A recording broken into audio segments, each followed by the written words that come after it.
हिंदुस्तान में ब्रिटेन के लोगों के समर्थक बहुत बड़ी संख्या में रहे, और ना सिर्फ ब्रिटेन के समर्थक रहे बल्कि अंग्रेजों के तलवे चाटने वाले घराने इस देश में रहे। अंग्रेजों की जी हजूरी करने वाले घराने इस देश में रहे, और जिन खानदानों ने अंग्रेजों के जितने ज्यादा तलवे चाटे, उन्हीं खानदानों का नाम इस देश में गर्व से लेते हैं लोग। जो अंग्रेजों के सबसे ज्यादा पिट्ठू बनकर रहे, जो अंग्रेजों के चरणों में साष्टांग बिछ जाते थे, ऐसे ही लोगों को इस देश के इतिहास में पढ़ाया जाता है। और ऐसा ही एक खानदान था जो अंग्रेजों की गुलामी में आकंठ डूबा हुआ था। उस खानदान का नाम था टैगोर खानदान। और उस टैगोर खानदान का एक व्यक्ति था जिसका नाम था रविंद्रनाथ टैगोर। उस रविंद्रनाथ टैगोर ने जॉर्ज पंचम के स्वागत के लिए एक गीत लिख दिया था।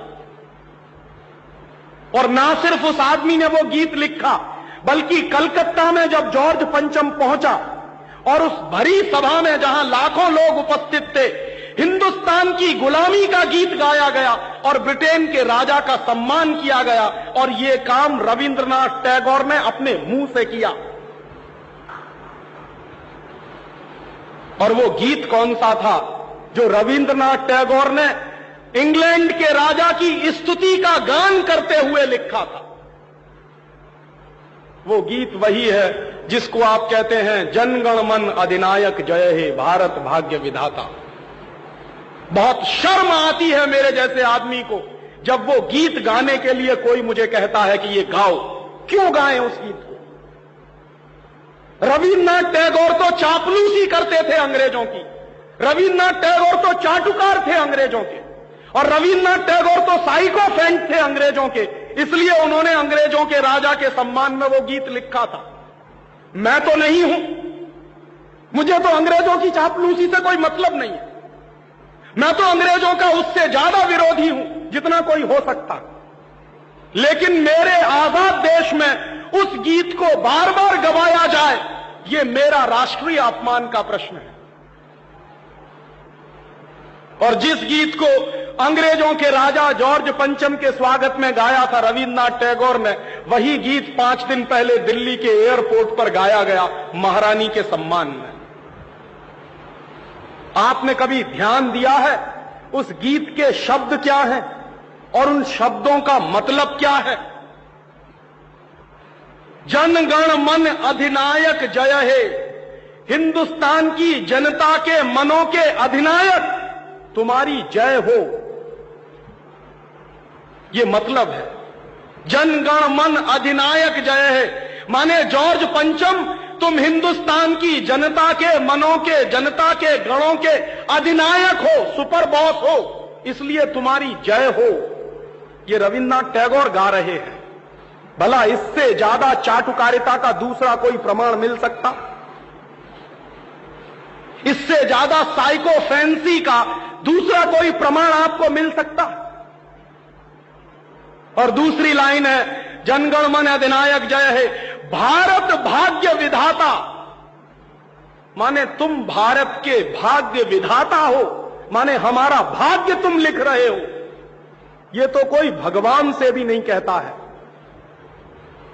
लेकिन रविन्द्रनाथ टैगोर ने तो हिंदुस्तान के साम्राज्यवादी राजा का प्रतीक जो जॉर्ज पंचम था, उसको भगवान से भी ऊपर रख दिया था कि तुम तो भारत के भाग्य विधाता हो।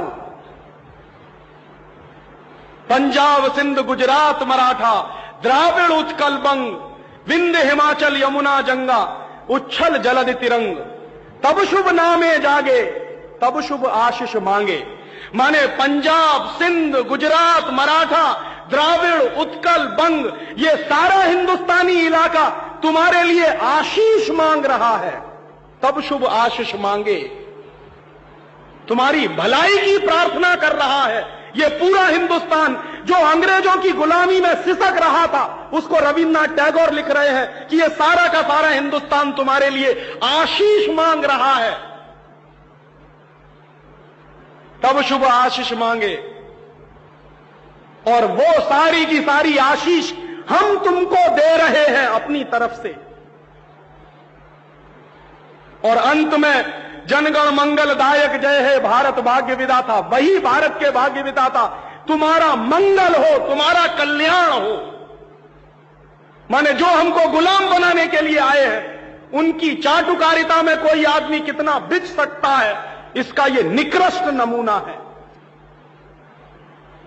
और अंत में वो कह रहे हैं कि जय है जय है जय है, माने तुम्हारी ही जय है, तुम्हारी ही जय है, तुम्हारी ही जय है।